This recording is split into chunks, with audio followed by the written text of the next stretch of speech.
Light motion phun download tan ama sign chrome kan lu tang chuanin ta khanin the font the kam ti kan type ang chuanin ko kan metanga tikhan a rawn lang tuka chuan heta hnuai mi hi all the new font ti kan metanga chuan tikhan a rawn lang teuh ani chuanin kan du kan thlang ang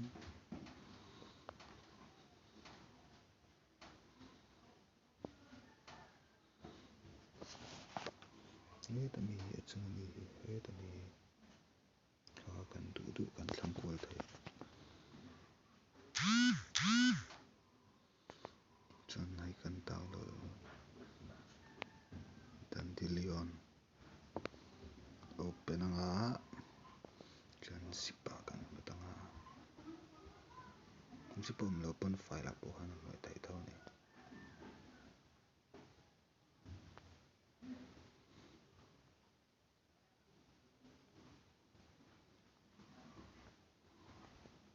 metanga download zo chuan ta han kan metang file a pawh hin on thei tho a chuanin kan okay na tikhanin chuanin ta han veikhat kan search le ang tilai pahnih hi tha kan metanga kan okay le ang chuan kan pek anga light motion ah kan lut ang chuanin ta khan view of tih te chuan heta a dang dang a tam mai kha ka download a chuan hei ta khan kan metanga view all font ah kan metang chuan heta mi kil mi kha kan metanga import font ah kan metang chuan heta mi kil mi kan met le anga